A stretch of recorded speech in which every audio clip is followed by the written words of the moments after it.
choose the makeup that's made for your skin's specific needs. Discover the CoverGirl Face Collection. Good to your skin formulas for your type of skin. Normal or combination skin? Perfect it with clean makeup with clean Noxema ingredients. Oily, shiny skin? Fresh complexion oil control makeup controls it beautifully. Dry skin? Moisture Wear makeup cares for it. The CoverGirl Face Collection, the clean, fresh, natural look of beautiful for your type of skin.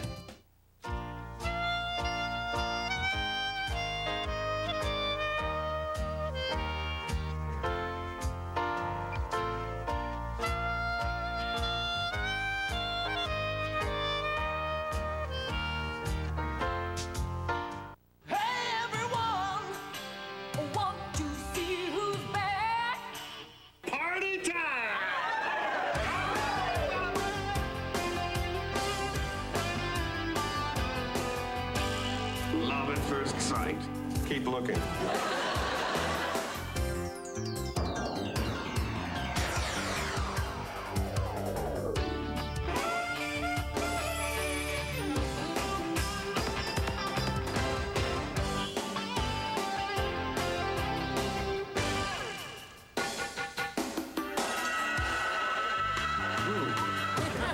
Anybody else get a chill?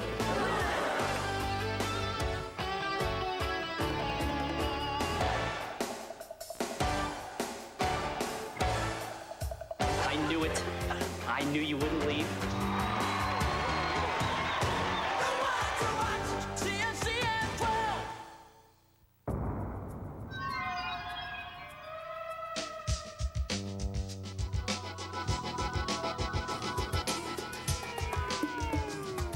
In today's world of beers, Molson Dry is in a world all its own.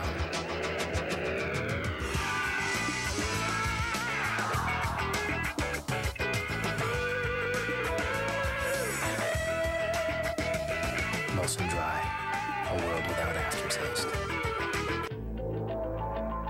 I was born during Montreal's big Olympic year, which makes me 18 today. So I get to vote for the first time in my life on September 12th. I wouldn't miss it for anything. Enumerators are coming August 8th, 9th, 10th, and 11th to put me on the electoral list. Hey, I'm not gonna miss them either. Because nothing's gonna stop me from voting on September 12th.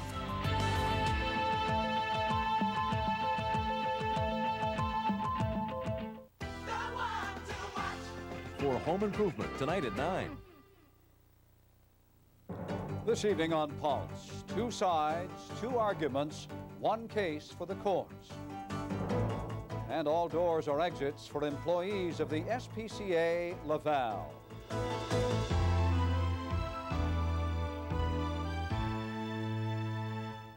Good evening, Mitsumi is off, and we have a story that we hear a lot about lately, people versus pollution. It involves a brake pad manufacturing plant in Saint Laurent and the foul odors it emits. The city's going to court to get the company to clean up its act and the air. But there are two sides to every story, as Joe Singerman reports. Infringed upon my right to breathe. It was just horrible. Ruth Holtzman and her neighbors live near St. Louis and Alexis Neon in Saint Laurent. When it's hot and the wind blows in this direction, the air is foul. The heavy odor comes from these stacks owned by FASA Friction Laboratories. The Saint Laurent company makes brake pads and linings. The brake pads are cured in an oven using an extract from the shells of cashew nuts and linseed oil. The polluted air that emanates is not toxic, but smells awful. The people who live downwind and the people who shop at the IKEA store next door complain. On June 3rd, the company was found guilty of polluting the air and fined $5,000. On a humid day, it lingered. It just lingered in the air, and we had it throughout the whole day, and sometimes in the, at night. It seeped through the air conditioner. We had to keep our windows closed. Today, the city of Saint Laurent filed a petition in Superior Court for an interlocutory injunction. It wants FASA Friction to stop polluting. We're sensitive to industry. Saint Laurent is the second largest industrial city in the province, but by the same token, we're also sensitive to the quality of life that residents deserve in our city. But the owner of the company, Roger Steffen, told Pulse News he spent over $100,000 to help clean the air. Up on the roof, he showed us an afterburner unit which incinerates foul-smelling vapors. It was supposed to be working last week but wasn't connected. The owner says that's because city inspectors told him the unit didn't conform to regulations. Later, back on the ground, Stefan showed us the gas line he had installed, complete with a Saint Laurent inspection sticker. But this week, Gaz Metropolitain inspectors told him the installation was not officially approved. Meanwhile, the new air cleaning unit sits on the roof, the gas line sits ready below, a Saint Laurent neighborhood smells foul when it gets hot, Saint Laurent still hopes to get its injunction, and a brake pad company says it's waiting for a bureaucracy to grant its approval. Joe Singerman, Pulse News. The union at Urgence Santé denied today that its recent pressure tactics ever endangered the public. It's the latest salvo in a battle that's still going on despite the fact that everyone is back at work. Stéphane Giroux has this report. Call it a love-hate relationship, call it a hate-hate relationship. Tension between ambulance technicians and management is as old as the company itself. But the population never had to suffer from these disputes, at least until this weekend. Urgence Santé had to warn the public not to depend on ambulance service because the drivers weren't showing up for work. Today, the union representing the technicians said the situation in the last few days was no worse than usual. To make it look worse, and also to try to blame that it's the pressure tactics that caused this problem. Urgence Santé refutes this and says it's a miracle if no one died while waiting for an ambulance. The union maintains its pressure tactics were directed at management and that the public was never at risk. In fact, the only visible signs of protest are defaced vehicles and the technicians' refusal to wear a uniform. It doesn't affect the care. And the blue jeans, in case of a disaster, stuff like this, there are no problems that we're going to be very well identified. Management sees it otherwise, and this week, even Premier Daniel Johnson had to warn ambulance technicians they could expect trouble if they didn't get back online. But his threats don't seem to scare off union leaders. Well, I hope that Mr. Johnson will be with all his responsibility and will take good decision to settle the problem, not to increase the problem. Larose may be laughing off Johnson's threats, but he would like the Premier to get involved by naming a special mediator. And until this happens, relations are expected to remain tense between the two sides. Stéphane Giroux, Pulse News. Well, layoffs, administrative shuffles, and other problems continue at the SPCA. Today, the focus shifted from the main office on Jean Talon in Montreal to the SPCA branch in Laval. Employees are quitting. Caroline Van Vlodegen reports. Can't do it anymore. We have to do too many things all at the same time. And that, says Jean Moreau, is why he and 9 other employees of the Laval SPCA handed in this letter of resignation to SPCA Director General Alex Wolf yesterday.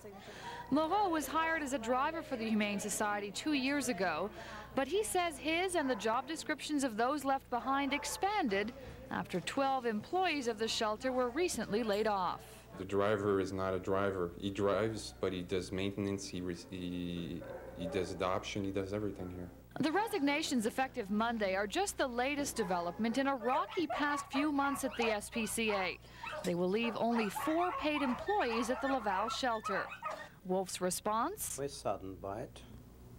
We got too short a notice, and we are replacing them, that's all. Moreau says he and the 9 others who quit are 3 weeks behind in their pay, and the Laval Police Department, which has given the SPCA the contract to pick up strays in Laval, says it will keep an eye on any changes in service. And if anything happens afterwards, we have another kennel that will take the city pond. Caroline Van Vlodegen, Pulse News. The Parti Québécois is calling for a public inquiry into the death of a blind woman who fell onto the metro tracks last week. Today it was revealed that Montreal's Transit Corporation ignored a coroner's recommendation which could have saved her life. Ann Lewis reports. Last Friday at the Longueuil Metro, a blind woman, 30-year-old Louise Brissette, fell into the space between 2 metro cars and was crushed to death. Today, the coroner's office confirmed that Coroner Claude Paquin has repeatedly asked the MUCTC to put up barriers, and the Transit Corporation has consistently ignored his recommendations. On Monday, an official told us the MUCTC was reluctant to spend a lot of money to limit access using a system of barriers, or even to build a soft warning cage around the space between each car, in such a way as to reduce the number of murders, suicides and accidents in the metro. The coroner had recommended following the example of cities like Tokyo and Hong Kong, where fiberglass panels separate the train from the waiting passengers. The Parti Québécois is calling for a public inquiry. Ann Lewis, Pulse News. On tonight's Action 12, Ralph Noseworthy picks up the continuing battle between some would-be homebuyers and the Dara Construction Company. Last winter, Diane Pitterer gave Dara Construction $12,000, a deposit on this new townhouse on Guam Boulevard. But the deal fell through. She asked for her deposit back. She received this check signed by Theo Kahane. It bounced. She later received several other checks. What happened to the checks? They all bounced, except for one. This is Theo Kahane. Last March, he signed this document promising Diane would receive her money. She is still owed $4,000 by Kahane. A lot of stress for since the end of February, a lot of stress. You're going to walk away from it? No way. I'll fight. I would advise anybody looking for a house to stay away from Dara Construction or Tiffany Inc. Theo Kahane was not available when Action 12 went to his Westmount office today. Several construction firms are listed here. We did meet with Alex Turner, president of Dara Construction. She thinks I'm a liar. I don't blame her. But Turner promises Diane will get the rest of her $12,000 deposit. She has obviously received a good part of her refund. But after getting several checks that bounced. I can't comment on that. I can only say to you that she's already received a good part of her refund, and I'm sure she'll be getting the balance as quickly as possible. I don't know about the details, and I will look into it. Action 12 also questioned Turner about dozens of lawsuits filed against him and his colleagues, actions by companies, and over a dozen banking institutions. They're not taking actions against the company so much as putting themselves on record that they are owed monies and would like to have it. Dara Construction's principal shareholder, Theo Kahane, is repeatedly mentioned in the court documents. Strangely enough, sometimes under another name, CONUS. I have no knowledge of that. I don't know why he would be listed. I can show you, that's the court printout, and you can see his name is up here in a few places, and then it's... I would guess it's a spelling error. I'm guessing. I don't know. In another case, Action 12 reported the problems Linda Levine encountered in getting her $5,000 deposit returned by Dara Construction. After a 4-month struggle, she asked Action 12 for help. Well, the fight is almost over. Her refund is being processed, and she will have her check or checks by the end of the week. For the full $5,000? For the full $5,000. On the Action 12 beat, I'm Ralph Noseworthy. And coming up on Pulse, for 3 weeks out of every year, summer takes on a very special meaning at a camp located near Vancouver.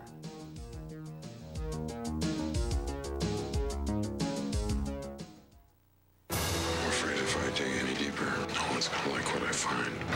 From the makers of The Hunt for Red October and Patriot Games. We have directly challenged the sovereign power of the United States. Based on the #1 bestseller. You see everything in black and white. Not black and white, right or wrong. Paramount Pictures presents Harrison Ford in the summer's most explosive thriller, Clear and Present Danger, now playing at theaters everywhere.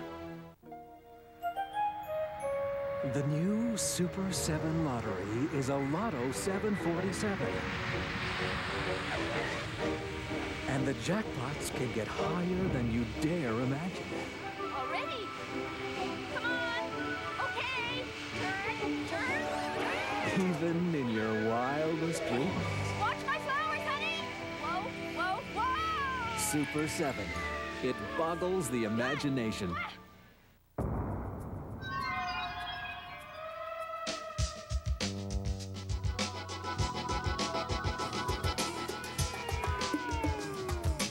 today's world of beers, Molson Dry is in a world all its own.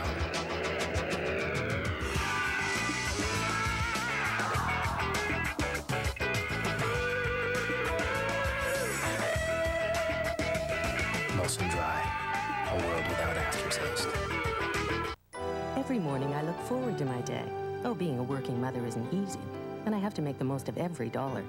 I really appreciate Zeller's lowest price law and their lower low prices throughout the store. At Zeller's, we're proud of our law of lowest prices and the hundreds of weekly specials you see in our flyers.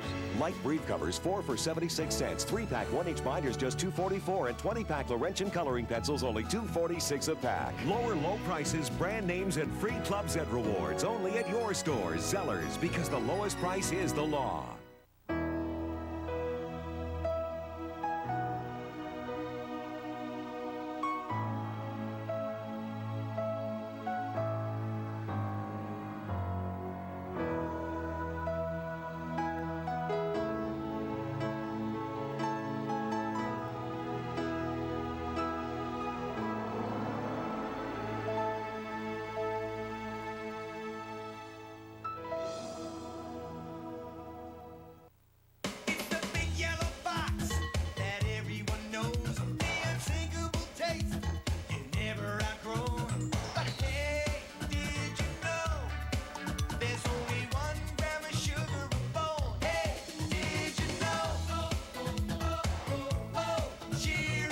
It has only 1 gram of sugar and the great taste your family loves.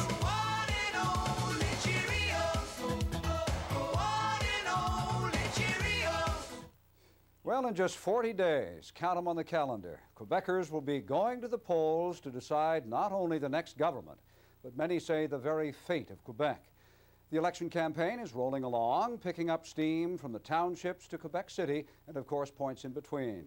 With all the details at the election desk, here's Ann Chatilla. Thanks, Bill. Well, the buzz on the campaign trail today was what seemed to be a contradiction between PQ leader Jacques Parizeau and the BQ boss man Lucien Bouchard. Last night, Bouchard said he didn't feel that a PQ win in September was a mandate to open negotiations on sovereignty. Well, that seemed to fly right in the face of earlier statements by Jacques Parizeau. The PQ leader was in the Laurentians today, visiting Saint-Jovite, Saint-Agathe, Saint-Jerome, and Mirabel. In Mirabel, he toured a generic drug factory, and Pulse's Barry Wilson asked Parizeau outright, will there be negotiations on sovereignty after a win? After a PQ victory, there's going to be preparedness on a number of issues and dossiers.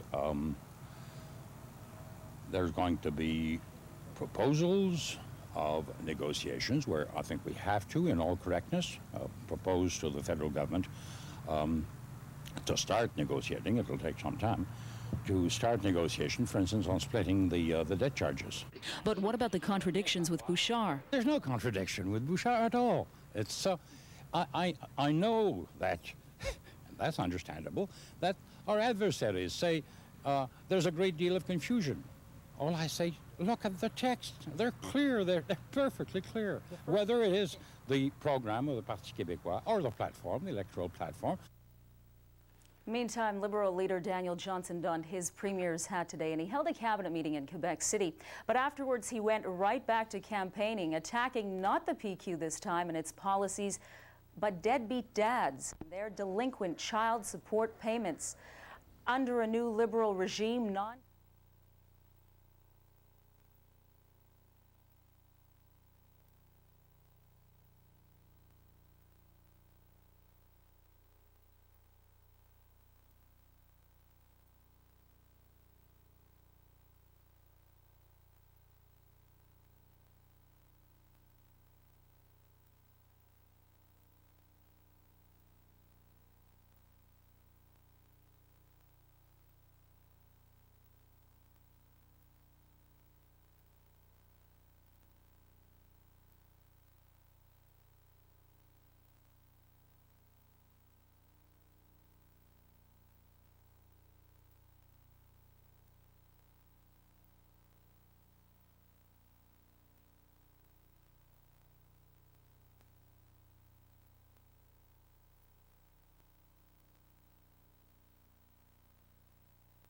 We apologize. We were having some technical difficulties. We are back now. Continuing with the election news today, Liberal leader Daniel Johnson donned his premier's hat. He held a cabinet meeting in Quebec City, but afterwards he went right back to his campaigning. And he was attacking not the PQ and its policies, but deadbeat dads and their delinquent child support payments. Under a new Liberal regime, non-custodial parents who don't pay up will find their tax returns redirected. And there's more.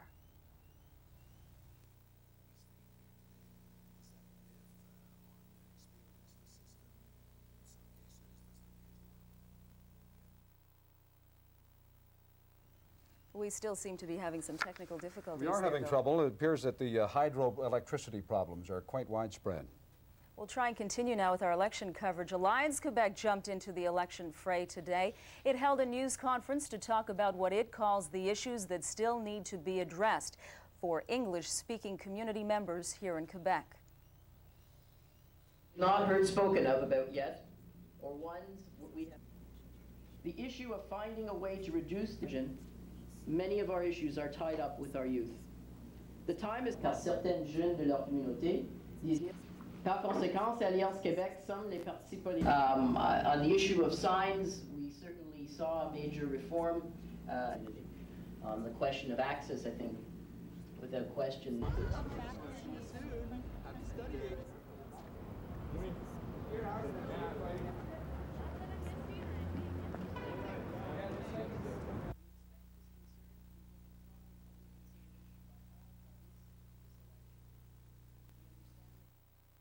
And during that news conference today, Alliance Quebec had a few concerns. They said there are many issues that have not yet been discussed by the two parties involved. The main issue they said that they were worried about is the exodus of Anglophone youth from Quebec. They say the two parties, the PQ and the Liberals, must address those issues and address them right away.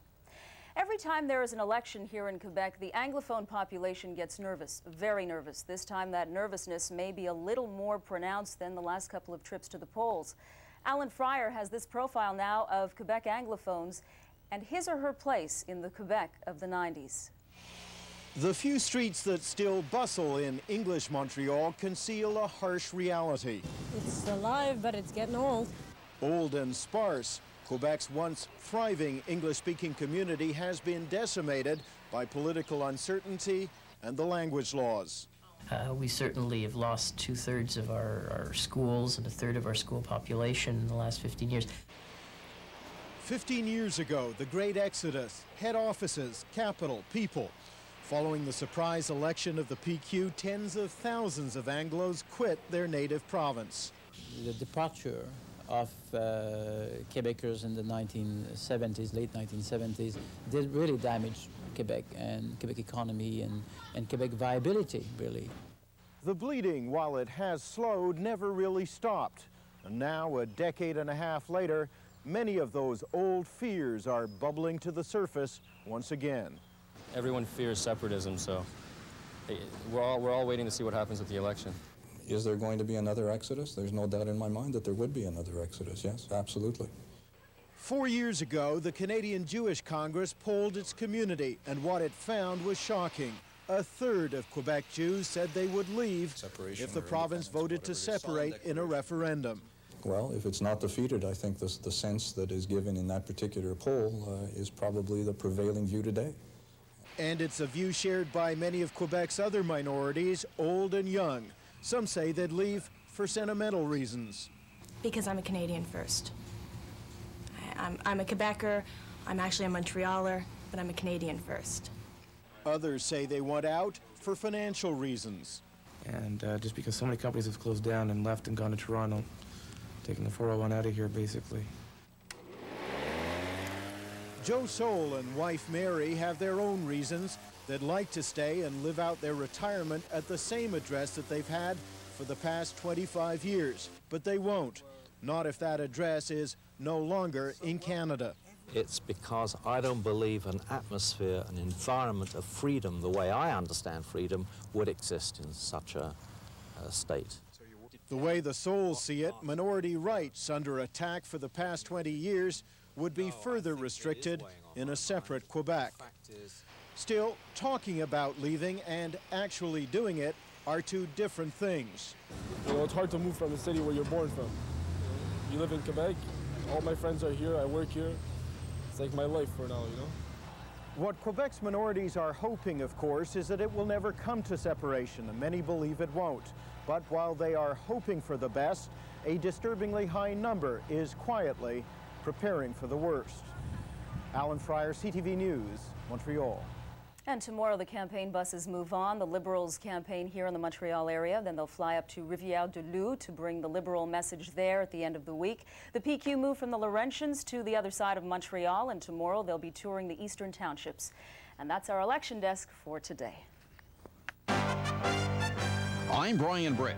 Coming up on Pulse, Montreal and Halifax, an exchange of teenagers. Real estate activity was down in the month of July in the Montreal area. Statistics show that this was the first month this year where there were fewer sales than this time last year.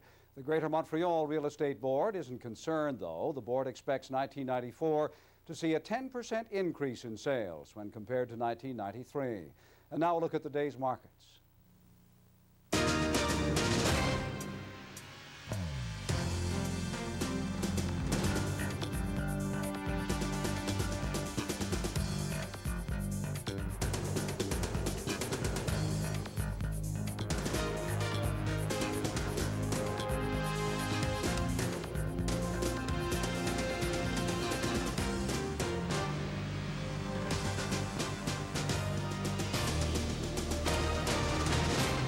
And Caroline Van Vlarnigan joins us now live from the newsroom with a look at some of the other stories we've been following today. Caroline?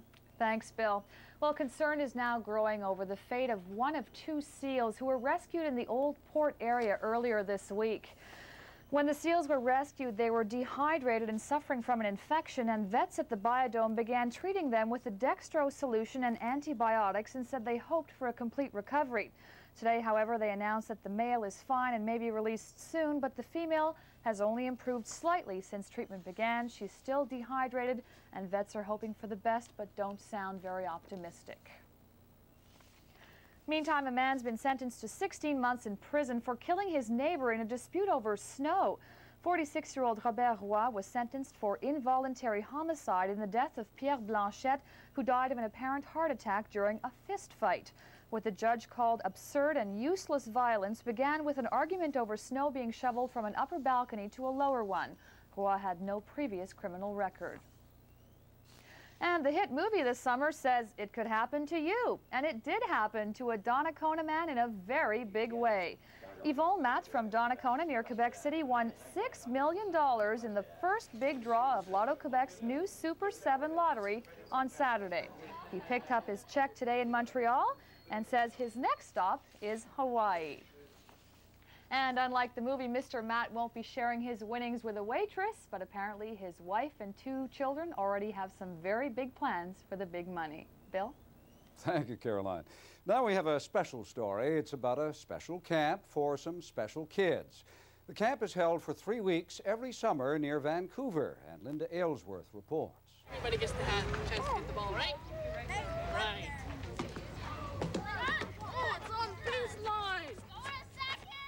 There's nothing like a week at camp to help forget about the worries and responsibilities that go along with childhood. And there are few children who have a greater need to forget than these ones. Because at Camp Good Times, all the campers have cancer. Trevor and Jay only met 2 days ago, but they're already the best of friends. They have plenty in common: their love of animals, their penchant for mischief, and the fact that they're in remission. Both hope their presence at the camp this year will help the others believe they too can get well. Everybody's the same sort of at this camp. Everybody gets treated the same because you can't go up to somebody and say, well, you have cancer and I don't no more. And then you can't make fun of them or anything because you had it. You know what you've been going through, and you know what he's going through. But cancer isn't something they dwell on here. In fact, it rarely comes up at all. Is that a way to treat your counselor? Yeah. Used to it. Chi-Chi understands what they're feeling because she's been down the same road. A decade ago, when Camp Good Times was just starting up, she lost her left leg to cancer. She is the original Good Times camper, who over the past decade has grown from a sick little girl to a role model. Going to cabins, guys? Yeah. Oh, that's going to be the new Kaibo. Yeah, separate bathrooms. It feels like I stepped back in time. Feels like I never left. I mean, I'm a bit bigger this time, but I don't know. I wish I could stay. The camp, operated by the Canadian Cancer Society, costs $75,000 a season to run.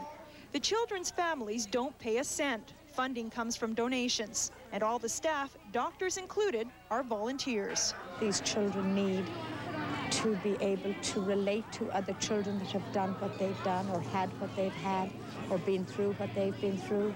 Because sitting and listening on the outside to these children, they've been through an awful lot. And they've come through it, they've fought it, you know, they've had a terrible battle. These children at 7 years of age have fought better battles than most of the people in World War II. You know, they've just gone through it, and they're able to discuss this with their peers. And I think that's very important. How many more years is this camp going to be in business? It's going to go on as long as there's cancer.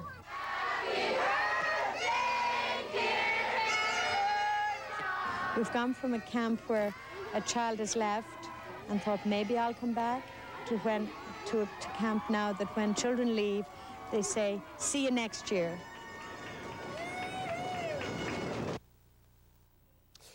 A major international chess tournament is set for North Bay, Ontario, a new thing for the city, and it's doing its best to get ready. The four-day tournament boasts some of the best players in the world, but it's a chess legend who, not even playing, that is attracting most of the attention, as Dennis Cheaper reports. Boris Spassky is in North Bay for the city's first ever international chess tournament. But Spassky isn't a player. Instead, he will act as the guest tournament director. I'm really happy to make it here. If I can be helpful for this tournament and just to show to the public that it's something interesting, yeah, I think that my task could be fulfilled. The 57-year-old Spassky may be a legend, but the tournament also boasts the sport's newest prodigy, 22-year-old Alexei Shirov. He's currently ranked number 3 in the world. Spassky likes the youthful influence, but says with the rating comes the pressure. I'm very satisfied with this, yes, because they just start the way to be the star of chess. But you know, from other hand, for instance, if we take Alexis, he's very handicapped here because his rating is very high. He's obliged to be first here. Spassky, of course, is best remembered for a match in the 1970s when he took on Bobby Fischer. That match captured world attention and may have been one of the sport's finest moments. But Spassky says chess isn't attracting that kind of attention anymore. It's not so easy because I think its time is not for chess. Yes, for young people there are many other sports which are really more attractive than chess. So this is our big problem, how to advertise chess. And this is really difficult to do. And Spassky's name has already helped advertise this tournament. More than 400 people from all over Canada and the world are already expected to attend. Now, we've certainly heard a lot lately about the chances of the country falling apart. But Brian Britt has a report now on a program for young people that's designed to pull Canada together. Sylvain Samoset was up early this morning. There was packing to be done and an agenda to go over with his parents. At Dorval Airport, he met 19 other Montreal area students checking in for a trip to Halifax, where over the next 5 days they will be seeing the sights and sampling some maritime hospitality. Sylvain wants to see it all. The boat, the ocean, the Atlantic. Chantal Charette isn't quite sure what to expect. I don't know. They say it's not going to be very different, but I think it is. Chantal's dad, Richard, says things will be different around the house with Chantal away. Her room will be clean for 5 days. No phone calls. No phone calls, yeah, right. That is great. Chantal and Sylvain and the others will be staying with families in Halifax, and those teens will be paying a return visit to Montreal later this month. The exchange visit is an initiative of a group called Together for Canada, formed by some Calgary businessmen in 1992. At that time, 50 families from Quebec visited Calgary, and then 35 families from Calgary visited Quebec, Montreal, in fact. The trip is funded by such big businesses as the Royal Bank, Amasco, Bombardier, and Ultramar. Organizers say despite the name, Together for Canada, there's nothing political about this, just an effort to have some young people see another part of this vast country, and to show them that while they are different, they are very much the same. Brian Britt, Pulse News. And we have some wet weather ahead. And once we clear the showers tomorrow afternoon, 3 very pleasant days. Mr. H? Thank you. Thank you. Mr. M. Thank you. We shall return.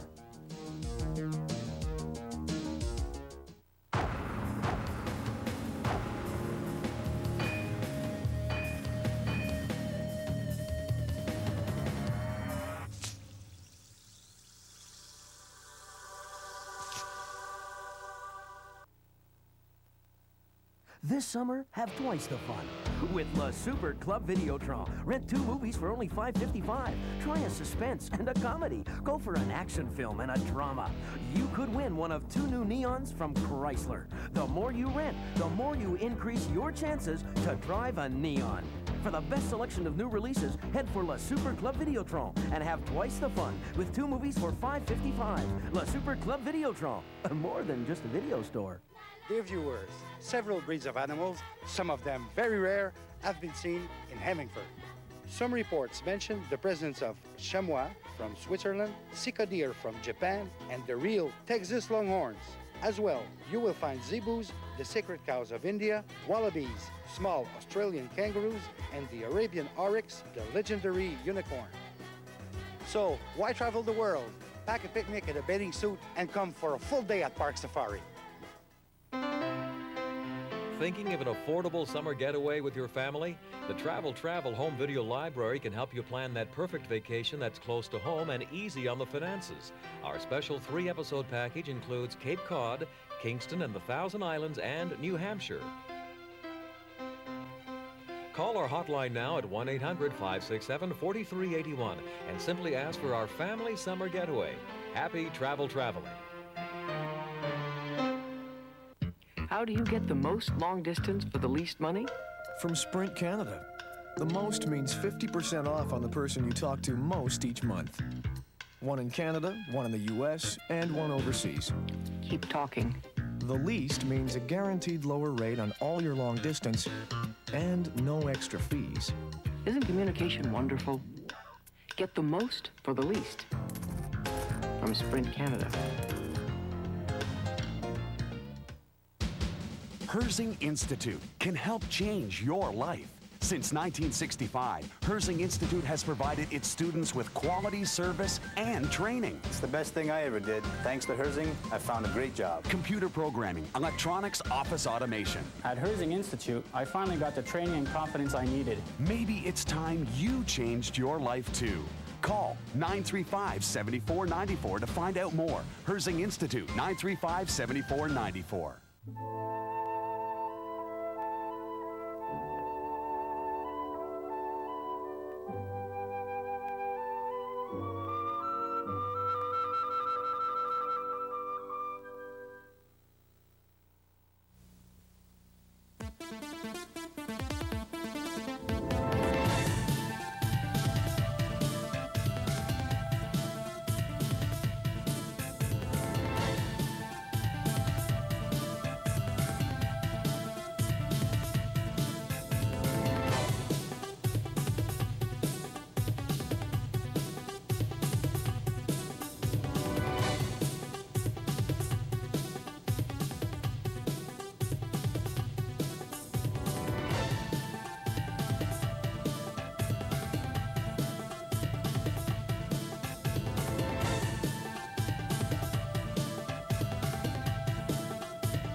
It was a great start to the day. Then around 3 or 4 this afternoon, the sun broke through, although it cleared earlier in the Laurentians, the lower Laurentians this afternoon. Pleasant day there, but we did struggle.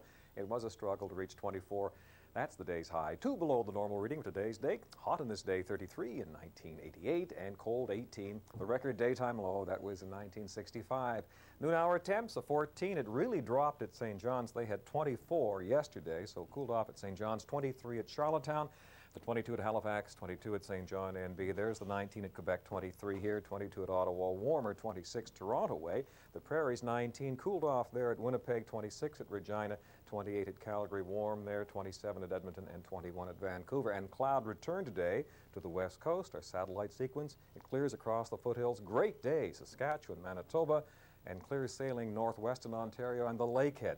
It has cleared the lower lakes, still some broken cloud here in the valley. Cloud receding across Gaspé. New Brunswick has cleared, still overcast though. Nova Scotia, PEI, and extreme eastern portions of Newfoundland. A gray day across most of New England. The cloud and broken cloud as far south as southern Florida, and some spotty showers and thunder showers again all along the Atlantic seaboard. We have a dry slot in here, and it will hold for the next several hours, so just a few clouds tonight, and during the night, not a bad evening at all. We're waiting for yet another weak cold front and a system developing on it, sweeping across southwestern Quebec this time tomorrow. So expect increasing cloudiness tomorrow morning. We'll pick up some of these showers by noon, and then we'll have showers and scattered thunder showers tomorrow afternoon into rush hour tomorrow evening. It is moving swiftly. Here's the map of the day after on Friday, heading for the lower St. Lawrence. In its wake, perhaps a few lingering showers Friday rush hour morning, and then sunshine by noon, and then a fair afternoon. Large high building in across the lakes, drier air. It will hold for at least into Sunday morning, Sunday night. So Friday fair in the afternoon, bright sunshine on Saturday, the good weather holding for the second half of the weekend on Sunday, and warmer still on Sunday. So once we clear these showers tomorrow afternoon, 3 very pleasant days coming up. Enjoy them. Here's our forecast then. Just a few clouds tonight. It will drop to 16 during the night. And tomorrow, increasing cloudiness. We'll have showers by noon, then showers and thunder showers in the afternoon. High of 26 tomorrow afternoon in the wet weather, and wet for rush hour tomorrow evening. Then Friday, perhaps a few morning showers, and then fair by noon. Sunshine Friday afternoon, high of 24, just a touch on the cool side to end the week. Overnight low 16, 26 the high tomorrow, 14 and 24 up north, 16 and 27 at Sherbrooke, Quebec 15 and 25, 16 and 26 for Ottawa. Here's a look now at the long-range forecast. The weekend, Saturday and Sunday, sunshine, and both days highs around 26. The sun will rise tomorrow morning at 5:41. It will set at 8:21. There's the wind, light and variable tonight. Southwesterly light, occasionally moderate tomorrow afternoon, so breezy in those rain showers. The humidity right now, 69%. And present temperatures, Dorval 24, Ottawa's 24, 23 at Saint-Jovite, and Trois-Rivières is 21. Elsewhere, Quebec 19, 24 at Chicoutimi, and 16 at Baie-Comeau. And the present temperature, 24 Celsius, 76 degrees Fahrenheit. Have a pleasant evening, the sports, and here's Ron. Thank you very much, Don. And I guess the Expos, Ron, are going to have to go to the bullpen tonight. Really deep into the bullpen. First of all, Gil Heredia was due to start tonight's game out of the bullpen, replacing Jeff Facero. And we've just found out that Felipe Alou's father has passed away, and Tim Johnson will be managing the team tonight as Felipe is on his way to the Dominican Republic. We wish, of course, the Alou family our condolences on that affair. The Expos, meanwhile, go to 6 in a row tonight, at least we'll try for it. Expos Media Relations Director Richard Griffin came up with the optical illusion number last week. The OIN replaces the season-ending magic number. Right now, the OIN for the Expos is 4. Any combination of Expos wins and Braves losses, adding up to 4, clinches a mythical championship at the strike date. A mythical championship that may become a reality if the strike lasts a month. Last night was a big night for the Expos OIN. The Braves lost, the Expos won, thanks to Ken Hill and a strong supporting cast. It's called true grit. You just don't win in the major leagues with only one effective pitch. 4th inning, Kenny gets big help from Wilfredo Cordero and Mike Lansing on the Geronimo Pena ground ball. 5th inning, same firm in business, this time Lansing to Cordero to start the double play. 6 innings for Hill, 3 earned runs, 1 strikeout, 1 walk. And the bats are always there these days. Sean Barry in the first, gone, 2-run job. Moises, after resting his hamstring for 4 days, to the wall on the long fly ball by Mark Whitten. And then Moises at the plate, gone, number 20 on the season. That gives the Expos a 5-3 lead. Moises was 3 for 4. And 5-4 in the bottom of the ninth. Bernard Gilkey hits it to right, and there's Moises to end the game. And 37,000 fans loved it. As for the Braves, their game is coming apart. All Kent Merker had to do was get it down on the suicide squeeze. He popped it, Kelly Stinnett catches it, and Dave Justice is hung out to dry for the double play. And the bullpen again. Rico Brogna hits it out off Steve Bedrosian, who gave up 3 runs in just a third of an inning. The Mets win 4-1. The Expos lead is now 4.5 games. If the Expos have a sensational young team, the Astros are close behind. Doug Drabek pitching against the Rockies, second inning. Dante Bichette lays down the bunt. Ken Caminiti up and throwing, and the umpire says, "You're out of there." Replay says, "Doug Drabek, you got a break." A big one as the game unfolded. Fourth inning, Nelson Liriano hits the chopper. Jeff Bagwell barehands it, the flip to Drabek covering. Drabek still hasn't allowed a hit. Sixth inning, Liriano again, the bouncer to second baseman Craig Biggio, and he gets it on to first with the off-balance throw. And the eighth inning now, and the first pitch, John Vanderwall puts it out. End of no-hitter, end of shutout. Drabek winds up with a 2-hit, 3-1 victory. San Diego's Bryce Flory with the intentional walk to Tim Wallach of the Dodgers. That was a strike. And Padres manager Jim Riggleman has seen it all this year. Padres still won this game, believe it or not. The Battle of the Berries by the Bay. Barry Larkin, 2 homers and a double and 3 RBIs. Barry Bonds, home run number 33 of the season. And here's home run number 34. And in the ninth inning, with the Reds leading 9-6, here's number 35. Came up short. The Reds' Barry beat the Giants' Barry 9-7. San Francisco still 2 behind the Dodgers. In the American League, David Cone won his 16th of the year. Kansas City beats Oakland 6-4. Who knows what Bo knows, except maybe home plate umpire Al Clark, who really took a verbal abusing from Jackson, and a garbage pail full of sunflower seeds to boot. Seattle beat the Angels 10-0. Junior hit his 37th. The Yankees are now 12-1 on the road since the All-Star break. Paul O'Neill homered early against the Brewers. Matt Noakes keyed a 6-run ninth inning with this hit, and the Yankees won 7-1. The magic number for a Yankee pre-strike clincher is 2. And the play of the day, Cleveland catcher Sandy Alomar up and over the fence looking for the foul ball. Alomar made the catch in circus-like fashion and gets hung up by his own equipment on the same fence. For all of Sandy's troubles, Detroit still beat the Indians 12-9.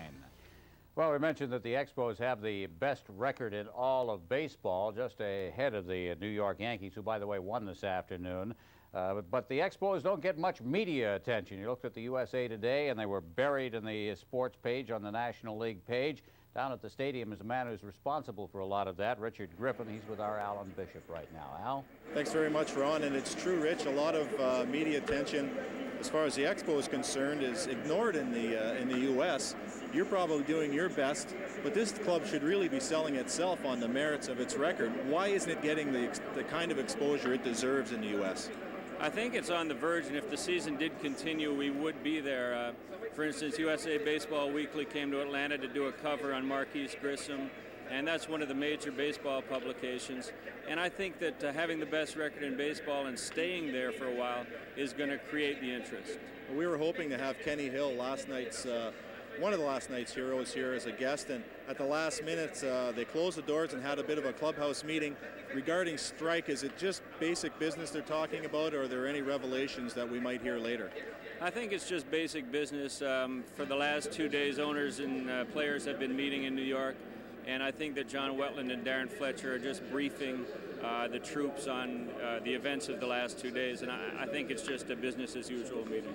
All right, Rich, thanks for coming by. We appreciate, in a pinch, bailing us out a little bit. Rich Griffin, one of the best PR men in Major League Baseball, also tells us that tonight the Expos can expect another crowd in excess of 30,000, and as last night was 37,000 and 30,000 on Monday, so pretty encouraging signs as far as attendance is concerned. Ron? All right, thanks very much, Al. Now to soccer. The Impact are looking to make it 3 in a row when they play host to the Los Angeles Salsa tonight at the Claude Robillard Center. For the second year in a row, the Impact are the top defensive team in the league, which is great if you're in the NHL. In the APSL, defensive-minded teams don't make the playoffs. Randy Tiemann has that story. In the American Professional Soccer League, you have to do more than just win. You have to score goals. Because goals are also worth points. Later on in the season, it might come back and haunt you with the points in the standings. Take last year, for example. The Impact failed to make the playoffs despite having a better win-loss record than two of the teams that qualified.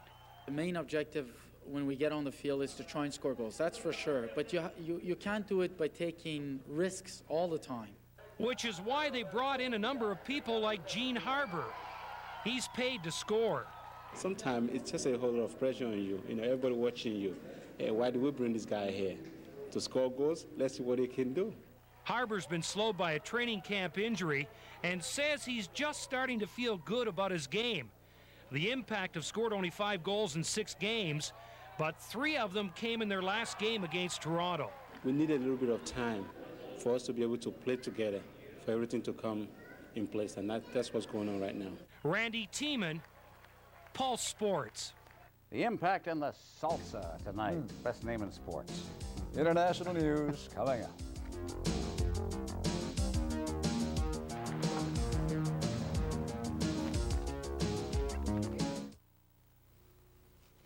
Kathy and Eric have all the extra numbers. But they didn't play. With Super 7 Lotto 649 and Select 42, it's better to play extra. While Michael Jackson and Lisa Marie Presley are living in harmony, Sister LaToya is singing the blues. Yep, she's finally called it quits with her hubby. She did what? And you won't believe the reason why. Then, if you're looking for something closer to the beach than 90210, with more tenants than Melrose Place, you've come to the right place. The hot new series Hotel Malibu premieres this weekend. We have your exclusive pass to the luxury resort now on Entertainment Tonight. Entertainment Tonight at 7, following Pulse.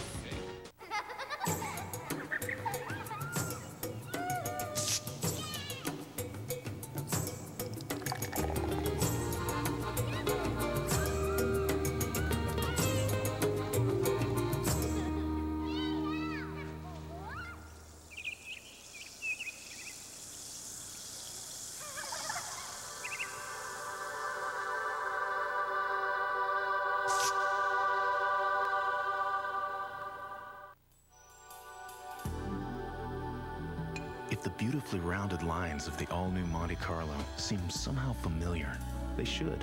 After all, we borrowed them from you. The all-new 1995 Monte Carlo, inspired by and built around you, the driver. It's your own personal space, designed from the inside out for a very personal fit. The all-new 1995 Monte Carlo, genuine Chevrolet. It's great, can't wait, come get the taste. Au Vieux de Loup, Au Vieux de Loup. Au Vieux de Loup is proud to present Summerfest 94. Choose a delectable dish from our special summer menu of grilled specialties, chicken and seafood, and receive a second dish for only 94 cents. That's right, a second dish for only 94 cents. And remember, bring the kids, because they eat for free. It's great, it's true, you'll love what we do. Au Vieux de Loup, Au Vieux de Loup.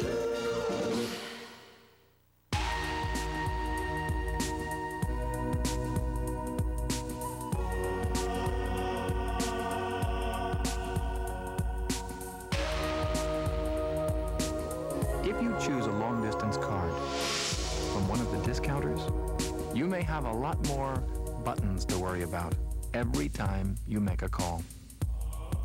Bell Calling Card Service. No other card is as simple to use. The Richards have all the extra numbers, but Mr. Richards didn't play. With Super 7 Lotto 649 and Select 42, it's better to play extra.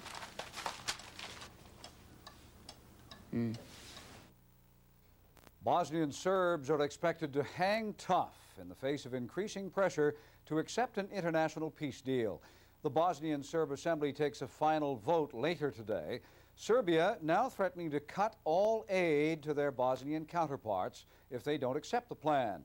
But the Bosnian Serbs seem unimpressed, and they are still shooting at people in Sarajevo.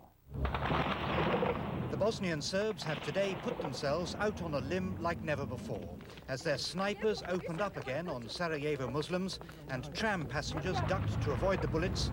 Bosnian Serb leaders were yet again rejecting the international peace plan for their country. This despite Bosnian Serb leader Radovan Karadzic being told yesterday by his closest ally Serbia that he'd be cut off from all aid if he continued to reject the plan. In the Serb capital Belgrade today, government-controlled newspapers demanded the Bosnian Serbs toe the line. But instead, they threatened in Sarajevo to grab back the heavy weapons which the UN took control of around the city in February. The ultimate sanction being threatened by the USA is to allow Bosnia's Muslims to rearm, but it appears the Bosnian Serbs believe such threats will never be implemented. Meanwhile, the fear in Sarajevo is that the peace they've enjoyed for 6 months may be ending. 3 French military guards and 2 consular agents have been shot to death in Algiers. The incident occurred just outside the French embassy, and it raised to 56 the number of foreigners killed since militant Muslim fundamentalists began targeting expatriates nearly a year ago. They are campaigning to topple Algeria's military-backed government. The shooting at the French embassy's main housing complex is considered to be the boldest assault yet on foreigners in Algiers. 5 French nationals were killed as the gunmen, thought to be Muslim guerrillas, drove into the heavily guarded complex and opened fire. Within hours of the attack, the French foreign and defense ministers had arrived in Algiers. Their job was to offer condolences to relatives of the victims and also discuss improved security measures. A year ago, Muslim fundamentalists had warned foreigners to leave Algeria or face death. Following the latest attack, the French Foreign Ministry again advised all nationals to leave unless they're doing essential work. Foreign Minister Alain Juppé added that Paris affirms its solidarity with the Algerian people and hopes to see security restored quickly. A total of 56 foreigners, 15 of them French nationals, have been killed since the fundamentalists began battling the secular government. Their reign of terror began after the military cancelled elections in January 1992, which an Islamic group had been poised to win. The U.S. government advisory panel has finally concluded that nicotine is, in fact, addictive. George Strait has the details. By agreeing that nicotine in tobacco is addictive, the panel helped lay the groundwork for the FDA commissioner to proceed with possible plans to regulate tobacco. And the more I look at this, the more I'm convinced that our ultimate goal has to be how to prevent the next generation from becoming addicted. FDA experts say becoming addicted is dependent on how much a person smokes. The committee heard evidence that, unlike crack cocaine or heroin, it takes 3 or 4 years to get addicted to nicotine. Currently, smokers inhale about 1 milligram of nicotine per cigarette. Several investigators said if the FDA forced the tobacco companies to cut the amount of nicotine in cigarettes in half, it would be difficult for anyone to smoke enough to get addicted. It's really to protect free choice of youth, so that if a youth has been smoking 4 or 5 years and decides, I don't really want to be a smoker, they can quit because they're not chemically driven to keep on smoking. Tobacco companies argue nicotine is not addictive and say if the FDA regulates it, the agency will destroy free choice. Neither clinical research nor clinical experience tell us that cigarette smoking is an addiction in the sense that drugs like alcohol, heroin, or cocaine are. I believe that cigarette smoking is more accurately labeled as habit than addiction. Some companies have test-marketed cigarettes with extremely low levels of nicotine, and smokers didn't like them. A spokesperson for the Tobacco Institute said smokers complained they didn't get the same kind of feel, taste, and satisfaction from the low-nicotine cigarettes and wouldn't buy them. George Strait, ABC News, Washington. In the Ukraine, a young American conductor is on a mission of music. David Ensor explains. 34-year-old Hobart Earl is far from home. He is the first American to be the resident conductor of an orchestra in the former Soviet Union, the Odessa Philharmonic. He is not in it for the money. The entire payroll of Ukraine's finest orchestra is less than the equivalent of $34,000 per year. Not enough to hire one second violinist in New York. I fell in love with the orchestra at first sight. They fell in love with me. It was mutual. The whole relationship has grown from there.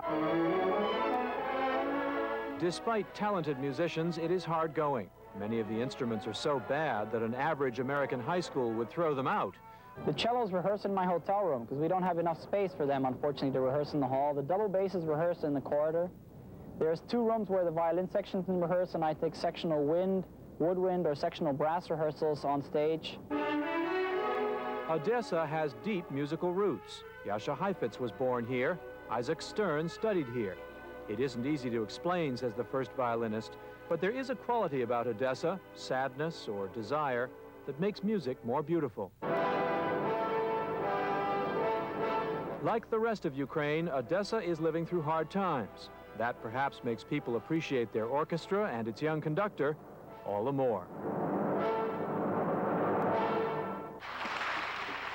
David Ensor, ABC News. We'll be back.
I was born during Montreal's big Olympic year, which makes me 18 today.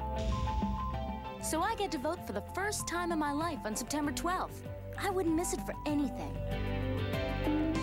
Enumerators are coming August 8th, 9th, 10th, and 11th to put me on the electoral list. Hey, I'm not gonna miss them either. Because nothing's gonna stop me from voting on September 12th.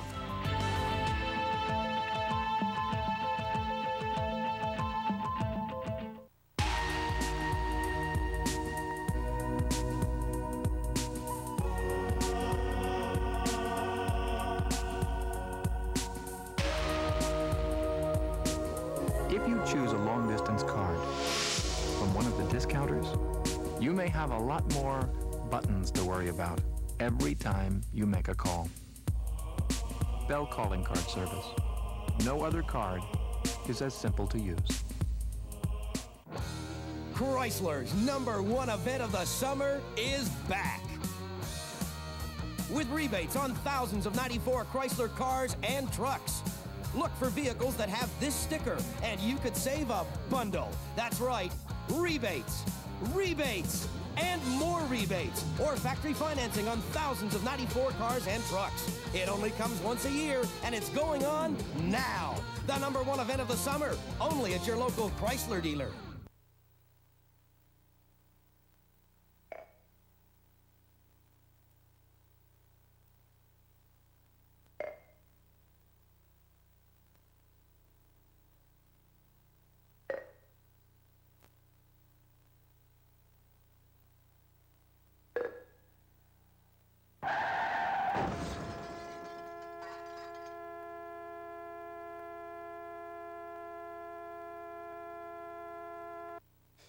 You might be interested in knowing that as of today, the U.S. space station program is alive and well. American senators rejected an amendment that would have axed many of the funds to the multi-billion-dollar project. Some had argued that there were just too many concerns on Earth to worry about.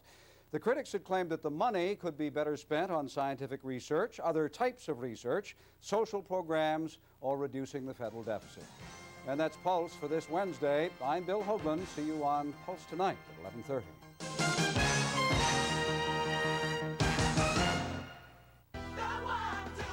or Seinfeld tonight at 10 on CFCF 12.